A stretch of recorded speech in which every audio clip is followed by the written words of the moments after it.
அதான் சொல்றேன்லங்க, ஒரு சின்ன வேலை. நான் வந்து எவ்வளவு நேரங்க வெயிட் பண்றது? எனக்கு ரொம்ப வெறுப்பாயிடுச்சு தெரியுமா? ஐம் சாரிங்க, ஐம் ரியலி சாரி.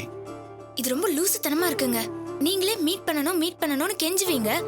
சரி போனா போதுன்னு வந்தா நீங்களே வராம இருப்பீங்களா?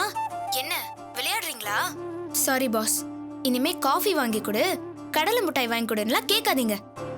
உங்க சாய்ஸ் ஓவர். இனி நீங்க என்ன சொன்னாலும் நான் வர மாட்டேன். ஓகே? ஹலோ, அதுக்குள்ள இப்படி சொன்னா எப்படிங்க? நாம மீட் பண்றதுக்கு எவ்வளவுக்கு எவ்வளவு லேட் ஆகுதோ அவ்வளவுக்கு அவ்வளவு சுவாரஸ்யமா அதிகமாயிட்டு இருக்குங்க. இத பாருங்க, இதுதான் நம்மளோட ரிலேஷன்ஷிப்புக்கு நல்ல பேஸ்மெண்ட்டுங்க. பேஸ்மெண்ட் ஸ்ட்ராங் ஆக ஆக பில்டிங்கும் நல்லா ஸ்ட்ராங்கா இருக்கும். முதல்ல அதை தெரிஞ்சுக்கங்க. யூ நோ ஒன் திங், நம்ம சந்திப்பு லேட் ஆக தான் நீங்க எப்படி இருப்பீங்களோங்கிற கற்பனை எனக்குள்ள அதிகமாயிட்டே போகுது. உங்களுக்கும் அதே மாதிரி தானே இருக்கும். நீங்க எப்படி இருப்பீங்கன்னு நான் எதுக்குங்க கற்பனை பண்ணணும்? என்னங்க இப்படி பொசுக்குன்னு சொல்லிட்டீங்க? மனுஷனுக்கு மனுஷன் உதவி பண்றதானே மனுஷத்தன்மை. வாட்? என்ன உளறீங்க? தெரியலங்க, வளர்றது நல்லா இருக்கும் போல தெரியுது. சொல்லுங்க, அடுத்து எப்ப நம்ம மீட் பண்ணலாம்? என்ன பொதுக்கூட்டமா நடத்த போறோம்? பாப்போம். இப்படி சொன்னா எப்படிங்க? கமான், எனக்கு ஒரு நல்ல டைம் சொல்லுங்க. எப்படி பார்த்தாலும் நீங்க என்ன கடன் பட்டிருக்கீங்க. என்ன மீட் பண்ணி காஃபி வாங்கி கொடுத்து தான் ஆகணும். ஒரு மொபைல திருப்பி கொடுத்தாலும் கொடுத்தீங்க. உங்க கடன் பெரிய கடன் ஆயிடுச்சு. டேய் சரவணா, ஐயோ, பிரபா கூப்பிடுறான்டா. இவன் வேற உண்மையான பேரை கூப்பிட்டு காட்டி கொடுத்துருவானோ? சாரிங்க, தெருவுல யாரையோ கூப்பிட்டு இருக்காங்க. இத பாருங்க, நான் போய் பார்த்துட்டு வந்துட்டு உங்ககிட்ட ஆறாமற நிதானமா பேசுறேன். ஓகேவா? அப்புறமா கால் பண்றேங்க. ஓகேவா? பாய்.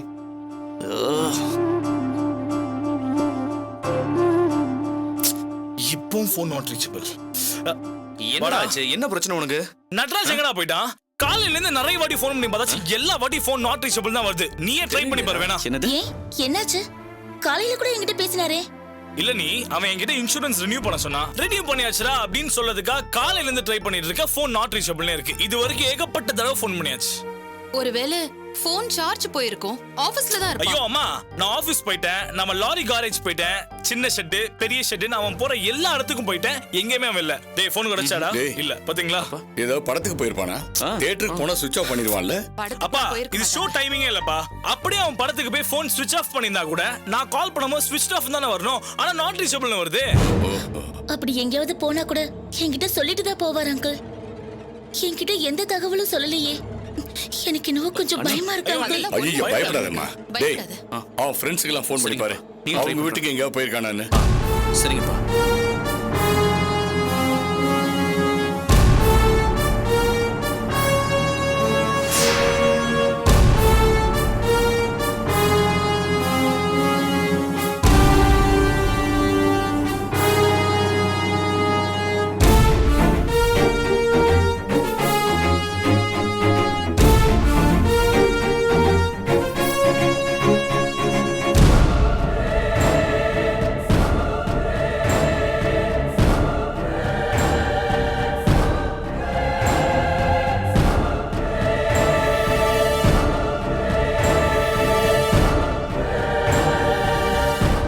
அங்கிள், இது சரியில்லை அங்கிள்.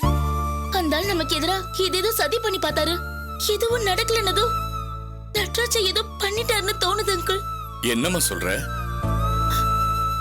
மொபைல்ல சார்ஜே இல்லைனாலும் நட்ராஜ் நமக்கு எப்படியாவது தகவல் சொல்லிருப்பாரு. பிரபா அவரை தேட ஆரம்பிச்சு 3 மணி நேரம் ஆகுது. இவ்வளவு நேரம் யாருக்கிட்டயும் பேசாம நட்ராஜ் இருக்கவே மாட்டாரு. எனக்கு இன்னும் பயமா இருக்கு அங்கிள். அவந்திகா பதட்டப்படாத, கொஞ்சம் பொறுமையாவே இரு. விசாரிச்சு பாப்போம். ஐயோ ஆண்டி ப்ளீஸ் புரிஞ்சுக்கோங்க. எங்க அப்பா தனியா இருந்தா பரவாயில்ல, எதையும் செய்யறதுக்கு கொஞ்சம் யோசிப்பாரு. அவர் கூட இருக்கிற அந்த மீசக்கார பெரிய பொறுக்கி, அடிதடியில இருந்து எதுவும் செய்யறதுக்கு பயப்படாதவன். அப்பா பண்ணலினாலும் அவன் ஏதாவது பண்ணிருப்பானோன்னு எனக்கு பயமாவே இருக்கு ஆண்டி. பயப்படாத அவந்திகா. அம்மா, எனக்கும் என்னமோ அண்ணி சொல்றதாமா சரின்னு படுது. நம்ம பேசாம அண்ணியோட அப்பாவே விசாரிப்போம், அப்பதான் உண்மை என்னன்னு தெரியும். டேய், எந்த அடிப்படையிலடா கேட்க முடியும்? நம்ம கிட்ட எந்த ஆதாரம் இருக்கு? அங்கிள் இல்ல, எனக்கு ஒரு மாதிரியாவே இருக்கு. எங்க அப்பாவை கேக்குற விதத்துல கேட்டாதான் உண்மை தெரிய வரும். எப்படிம்மா? நான் பேசுறேன் அங்கிள். அவர்கிட்ட எப்படி பேசணுமோ நான் பேசுறேன்.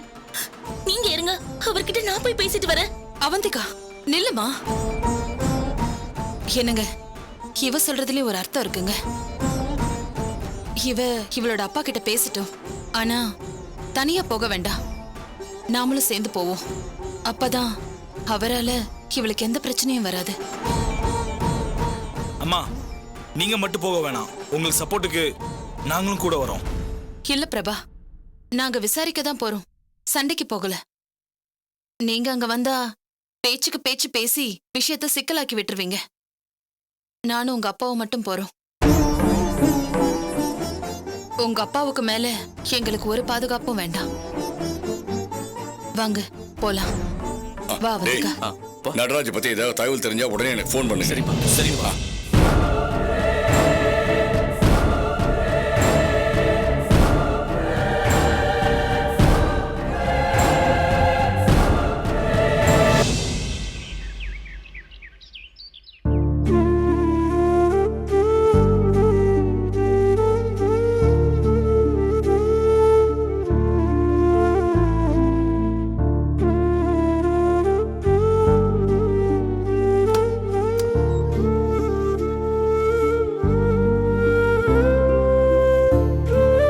அம்மா, என்னம்மா இவ்ளோ டைம் ஆச்சு இன்னும் சமைக்காம உட்காந்துட்டு இருக்க? உங்க அத்தை ஏதோ ஸ்வீட் பண்றேன்னு சொல்லி என்ன வெளியே துரத்தி விட்டாங்கடி. அப்புறம் கிச்சன்ல நின்னுட்டு இருந்தா ஏதாவது ஜாட மடையா சொல்லி நோக்கடிப்பாங்களேன்னு தான் நான் இங்க வந்து உட்காந்துட்டு இருக்கேன். என்னது, கிழவி ஸ்வீட் செய்றாளா? என்ன விஷயம் ஒன்னும் புரியலையேம்மா. டேய் ராஜாராம், உனக்காக ஸ்வீட் பண்ணிக்கிட்டு இருக்கேன், இங்க வாடா.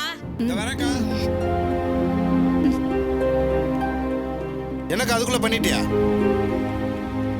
ராஜாராம், ஸ்வீட் கேட்டல்ல, ரெடி பண்ணிட்டேன். அப்படி உட்காரு, நான் எடுத்துட்டு வரேன். சரிக்கா.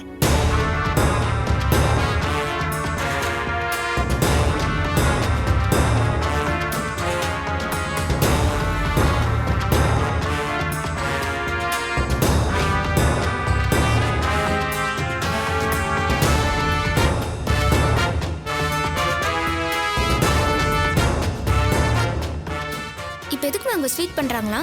தெரியலையே, எதுவா இருந்தாலும் நம்ம நல்லதுக்கு இல்லைன்னு மட்டும் தெரியுதுடி எனக்கு. சரிம்மா, என்ன நடக்குதுன்னு பார்க்கலாம். நீ வாமா. வா.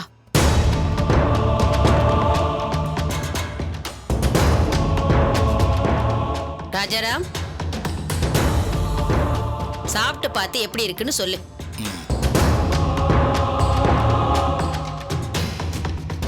சூப்பர்க்கா. இன்னைக்கு என் மனசு மாதிரியே நீ செஞ்ச ஸ்வீட்டும் சூப்பரா இருக்கு.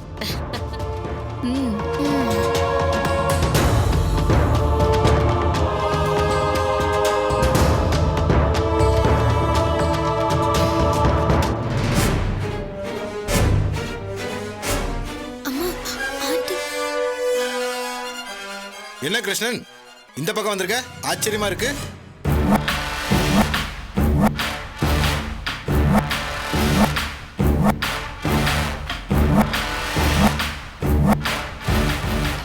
வா.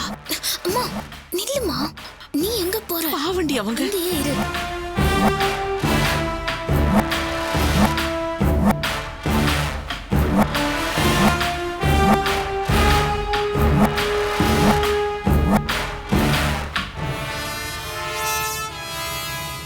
என் பையன் நடராஜ காணோம். அவனை கடத்துற மோட்டிவ் உனக்குத்தான் இருக்கு. மரியாதையா அவனை என்ன பண்ணிருக்கேன்னு மட்டும் சொல்லு.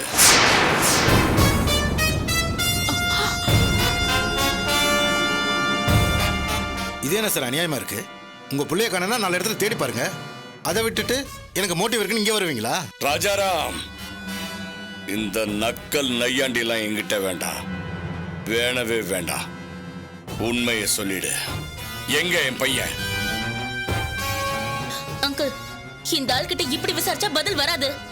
இன்ஸ்பெக்டர் கிட்ட சொல்லி தூக்கிட்டு போய் ஸ்டேஷன்ல வச்சு விசாரிக்கிற விதத்துல விசாரிச்சாதான் தன்னால உண்மையை சொல்லுவாரு. எங்க உங்க பொறுக்கி மச்சான் வந்தாலையும் கூப்பிடுங்க. எல்லாரையும் ஸ்டேஷனுக்கு கூட்டிட்டு போகணும். ஏய், உனக்கெல்லாம் நான் பதில் சொல்ல வேண்டிய அவசியம் கிடையாது. மரியாதையா வெளியே போயிடு.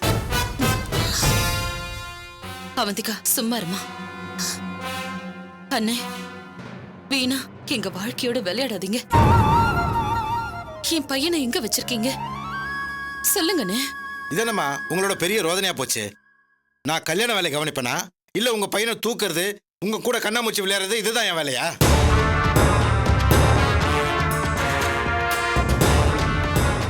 உங்க வீட்டுல எது நடந்தாலும் என்கிட்டயே வந்து நிக்கிறீங்க. இத பாருங்க, உங்க பையனை நான் கடத்தினங்கிறதுக்கு ஒரு சின்ன ஆதாரம் காட்டுங்க, நானே வந்து சரண்டர் ஆகுறேன். எனக்கு ஒரு பிரச்சனையும் இல்லை. இவங்களுக்கு நீ ஒருத்த சிக்கனடா ராஜாராம். எதுக்கு எடுத்தாலும் பழி போடுறதுக்கு. நாளைக்கு இவங்க வீட்ல ஒரு பூனைக்குட்டி காணாம போனாலும் தான் தேடி வர போறாங்க. பாத்துக்கிட்டே இரு. நீ சும்மா இருக்கா, நான் பேசிக்கிறேன். இத பாருங்க சார், நீங்க தான் சவால் விட்டீங்க, கொக்கரிச்சிங்க, ரிஜிஸ்டர் மேரேஜ் நீங்க, அப்புறம் இல்ல நீங்க. நானும் நீங்க சொன்ன இடத்துக்கெல்லாம் ஓடி ஆடி ஓஞ்சி போய் இப்ப இங்க வந்து உட்கார்ந்துருக்கேன். இப்ப என்னையே வந்து குத்தம் சொன்னா எப்படி? அப்போ நடராஜ் நீ கடத்தல? எங்க வந்து சத்தியம் பண்ணணும் சொல்லுங்க, பண்றேன். புரியுது, கல்யாண மாப்பிள்ளைய காணோம்னா உடனே நீங்க தவிக்கிறதெல்லாம் நடக்கிறது தான். புது மாப்பிள்ளைய சரியா பாத்துக்காதது உங்க தப்பு. அதுக்காக என்ன வந்து குத்த சொல்றது எந்த விதத்துல நியாயம்? என்னடி இது? இந்த பாருங்க, நான் பாட்டுக்கு என் வேலையை பார்த்துக்கிட்டு இருக்கேன். வீணா என் மேல இருக்க கோவத்துல போலீஸை கூப்பிடுவேன், அரெஸ்ட் பண்ணுவேன்னு மிரட்டினா நல்லா இருக்காது, பார்த்துக்கோங்க. நானும் இந்த சொசைட்டியில் ஒரு விஐபி தான். எடுத்தோம் கவுத்தோன்னு என்னை நீங்கள் அரெஸ்ட் பண்ணிட முடியாது. அரெஸ்ட் வாரண்ட் இருக்கான்னு கேட்பேன். எது செய்யறதா இருந்தாலும் சட்டப்படி செய்யுங்க. ஆதாரம் இருக்குன்னா சொல்லுங்க, நீங்கள் கூப்பிட்ற இடத்துக்கு நானே வரேன். இப்போ எனக்கு நிறைய வேலை இருக்கு, நீங்கள் கிளம்புறீங்களா? அங்கிள், இவர் போய் சொல்றாரு. நட்ராஜ கடத்துற அளவுக்கு யாருக்கும் எந்த கோபமும் இல்ல. இவர் ஒருத்தருக்கு தான் அவரை கடத்த வேண்டிய மோட்டிவ் இருக்கு, அவசியமும் இருக்கு. நீங்க சும்மா விடாதீங்க அங்கிள். அவந்திகா இருமா, நான் பேசுறேன். அண்ணே, ஒரு தாயா உங்ககிட்ட நான் கெஞ்சி கேட்டுக்கிறேன். என் புள்ளைய எதுவும் பண்ணிடாதீங்க. இத பாருங்கம்மா, நான் எதுவும் போய் சொல்லாதீங்கண்ணே. நீங்க தான் ஏதோ செஞ்சிருக்கீங்க, அது என்னோட உள் மனசு சொல்லுது. இது பெத்தவளோட உள் உணர்வு. போய் சொல்லாதுன்னு. அண்ணே வேணாம் வேணாண்ணே, தயவு செஞ்சு அப்படி ஒரு தப்பு பண்ணிடாதீங்க. அண்ணே வேண்டாம்மா. இல்லங்க, நான் பேச நினைச்சதை நான் பேசிடுறேன். அப்படி அவன் என்னென்ன துரோகம் பண்ணிட்டான்? என் பையனுக்கு பொண்ணு தர நீங்களும் தயாரா தானே இருந்தீங்க. 2 குடும்பமும் சேர்ந்து சம்மதிச்ச கல்யாணம் தானே இது. திடீர்னு ஜாதி ஜாதின்னு ஜாதியோட பேர்ல தடம் மாறினது நீங்க தானே. அன்னைக்கு சொன்ன அதே சொல்லுதானே எங்க கிட்ட இருக்கு. அவந்திகா எங்க வீட்டு மருமக, அவ்வளவுதான். திடீர்னு உங்க மனசு மாறினதுனால இந்த கல்யாணத்தை நிறுத்துறது நியாயமே இல்லைன்னு. அப்படி செய்யறது ஒரே நேரத்துல 2 தாயோட மனச வேதனைப்படுத்தும். நான் அவந்திகாவோட அம்மாவையும் சேர்த்துதான் சொல்றேன்.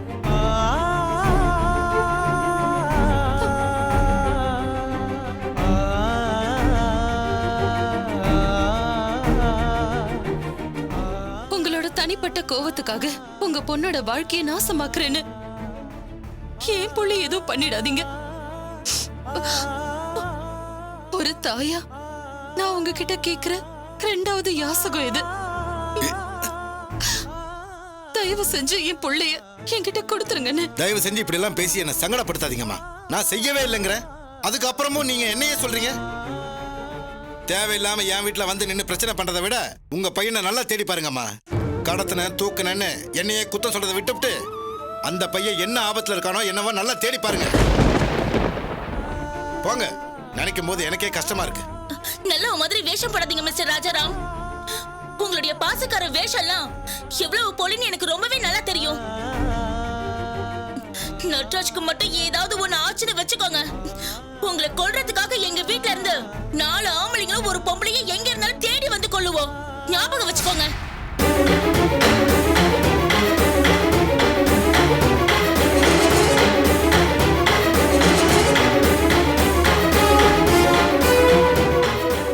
சரிம்மா, நீ ஒரு வேகத்துல பேசுற, புரியுது.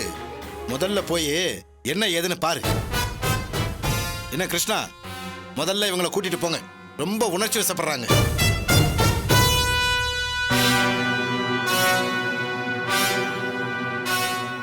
உமா, அவந்திகா, கிளம்பலாம். கிளம்புங்க. வாமா.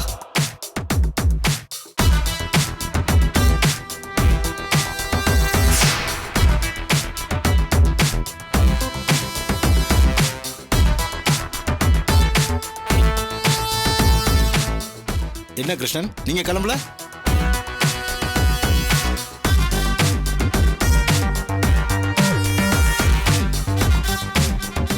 முப்பது வருஷம் ஸ்டேரிங்க பிடிச்சு வீல மாத்தி இரும்போட விளையாடின கை இது.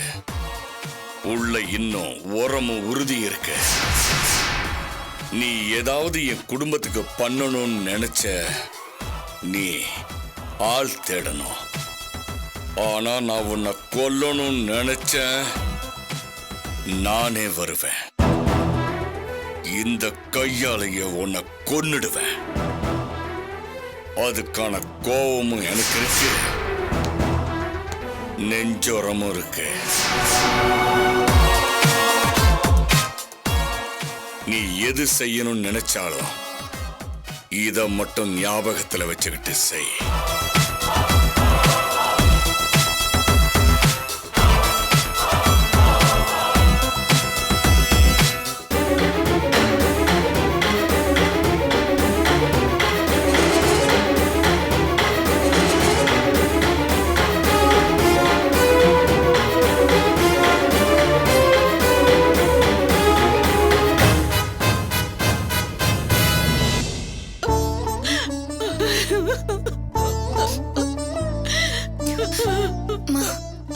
அழாதம்மா. ஏண்டி உங்க அப்பா இப்படி எல்லாம் பண்றாரு? ஐயோ,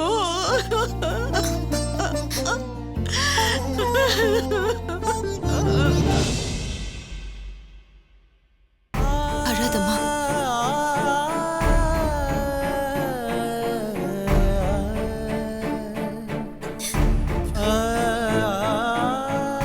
என்ன சார் சொல்றீங்க? நட்ராஜ் இங்க வரலையா? சரிங்க சார், கொஞ்சம் விசாரிச்சு சொல்லுங்க. வச்சுறேன். என்னடா தகவல் தெரிஞ்சுதா? சொல்லு வைத்தி, உன்னதான் கேக்குறேன். இல்லக்கா, யார கேட்டாலும் தெரியலன்னு தான் சொல்றாங்க. ஐயோ, எனக்கு மனசெல்லாம் பதறுதே. ஏதாவது செய்யுங்க. எப்படியாவது என் புள்ளைய கண்டுபிடிங்க. எனக்கு இன்னும் எங்க அப்பா மேலதான் சந்தேகமா இருக்கு ஆண்டி. அந்த ஆள் தான் ஏதோ பண்ணி இருக்காருன்னு என் உள் மனசு சொல்லிக்கிட்டே இருக்கு. அவர்தான் அடிச்சு அடிச்சு இல்லைன்னு சொல்றாரேம்மா. ஆனா ஒண்ணு அவந்திகா, என் பையனுக்கு ஏதாவது ஆச்சு, சாகர வரைக்கும் நினைச்சு நினைச்சு கதற வைப்பேன். அதுல மட்டும் நான் உறுதியா இருக்கேன். நான் அந்த ஆளை கொலையே பண்ணிடுவேன். அவந்திகா,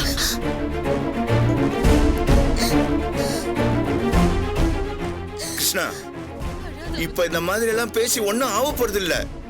முதல்ல நடராஜ கண்டுபிடிக்கலாம், அதுக்கப்புறம் என்ன ஏதுன்னு யோசிக்கலாம். அண்ணே, அவன் கார் எங்க இருக்குன்னு தெரிஞ்சா நம்ம ஈஸியா கண்டுபிடிச்சிடலாம். அவன் எங்க இருக்கா, கார் எங்க இருக்கு தெரியலையே.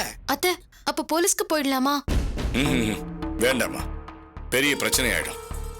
பேப்பர்ல இருந்து சேனல் வரைக்கும் நம்ம குடும்பத்தை பத்தி எல்லாம் தெரிய வந்துடும். அது மட்டும் இல்லம்மா, இங்க நடக்கிற பிரச்சனை எல்லாம் தெருவுக்கு வந்துடும். வேண்டாமா, நடராஜை எப்படியாவது கண்டுபிடிக்கணும். கண்டுபிடிச்சிடலாம், கண்டுபிடிச்சிருவேன், பயப்படாதீங்க. எங்க போயிருப்பான்னு தெரியலையே. வாங்கடா வாங்கடா. டேய், என்னடாச்சு? ஏதாவது விஷயம் தெரிஞ்சதா? என்னாச்சுரா? அப்பா, எல்லா இடத்துலயும் வந்து பத்திரிக்கை வச்சதா சொல்றாங்க. ஆனா எங்க போனாங்கிறது யாருக்குமே தெரியலப்பா. அப்பா, நாங்க விசாரிச்ச வரைக்கும் நடராஜ் பத்திரிக்கை வைக்கிறதுக்காக கடைசியா கேக்க நேரம் வரைக்கும் போயிருக்காம்பா. ஆமாப்பா. காலையில நான் அவனை ஆர்டிஓ ஆபீஸ் போக சொன்னேன். போனானா இல்லையான்னு தெரியலையே. அதுக்கு வாய்ப்பே இல்லப்பா. அவன் ஃப்ரெண்ட்ஸ் பிசினஸ் பீப்புள் நான் எல்லார்கிட்டயும் விசாரிச்சிட்டேன். அவங்கள்ட்ட அவன் கடைசியா 11 மணிக்கு தான் பேசியிருக்கான். அதுக்கப்புறமா நடராஜோட ஃபோன் நாட் ரீச்சபிளா தான் இருந்திருக்கு. எங்க போனனே தெரியல மாமா.